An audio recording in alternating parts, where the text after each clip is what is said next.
So the Attack on Titan Last Attack movie is doing pretty damn well at the box office in Japan, grossing over 8 million yen at the box office, which is around $5 million, and I think that number will eventually get higher and higher, as the official release dates for Taiwan, Malaysia, Philippines, Singapore, Hong Kong, and Taiwan have all been confirmed. So to the Attack on Titan fans living in those countries, don't worry, because Attack on Titan The Last Attack movie is coming to a theatre near you. With those countries having a confirmed release date, it won't be too long until we in the West possibly will eventually get a release date. But when? Well, we just got to wait and see. I predict late February, early March. As well as that, on November 28th, to celebrate the huge success of the Attack on Titan Last Attack movie, a special screening to celebrate the huge success of the Attack on Titan Last Attack movie will have a stage greeting from MAPPA production staff. These staff include Yuichiro Hayashi, the main director of Attack on Titan the final season, Tomohiro Kishi, the character designer, and Hisashi Kawaga, the animation producer. So to the Japanese Attack on Titan fans, you're really lucky. That's awesome. Moving on from that, when this movie was first released back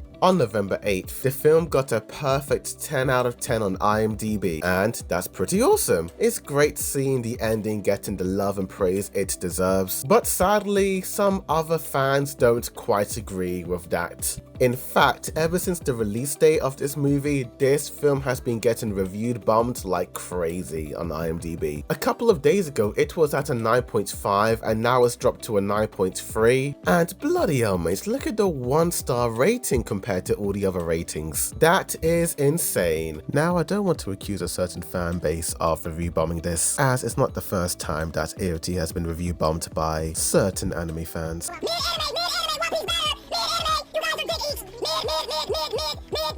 But it is clear to me that there is a suppressed sense of jealousy. Seeing an anime certain anime fans don't like get 10 out of 10 does not sit right for certain fans, and they will make it their #1 mission to make certain animes below their favorite anime series. Why can't AOT have its spotlight for once without getting a lot of hate? It is what it is. But moving on from all that negative stuff onto more negative stuff. Yay! So in other news, Tennessee school districts remove multiple manga series from libraries. Let's just dive into this article right now. In the past 2 months, 2 school districts in Tennessee have listed the books, including manga series, that they have removed from school libraries. Other school districts in Tennessee are considering how to comply with a new state law this year to limit books in libraries. The Rutherford County School removed over 150 titles from its school libraries on November 11th after board member Francis Rosales flagged them a day earlier. The Assassination Classroom manga and Volume 1 of Fire Force are among the titles under review. Another board member, Caleb Tidwell, said that the titles were explicit under school board policy and state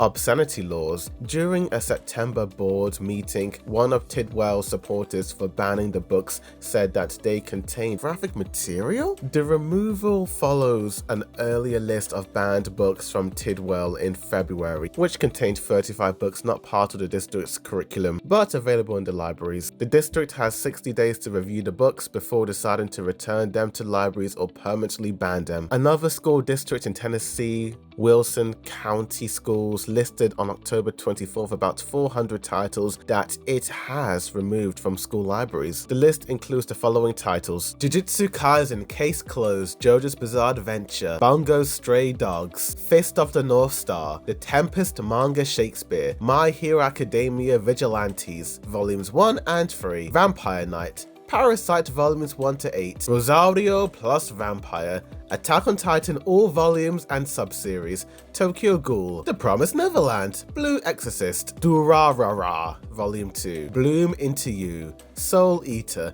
Akira, The 7 Deadly Sins, Inuyasha, Black Butler, Hunter x Hunter, Alice Ninth, and Air Gear. These are some of the following titles that have been removed in certain schools in Tennessee. Essentially, any of the manga containing any of the following have been deemed inappropriate to the Tennessee's New Age Appropriate Materials Act. Even Culture Crave, which is a really popular X account, have also talked about this. I suppose the one positive thing about about all this is that anime and manga has become so mainstream that even the government are starting to take action towards certain quote-unquote inappropriate manga. And what do I think about this? Well, I can see both sides. On one hand, I do understand why they banned these mangas. I've got to be honest with you, I haven't watched every single one of these anime / read some of these manga, but from the ones I know like JJK, Attack on Titan, Tokyo Ghoul, and of course Akira,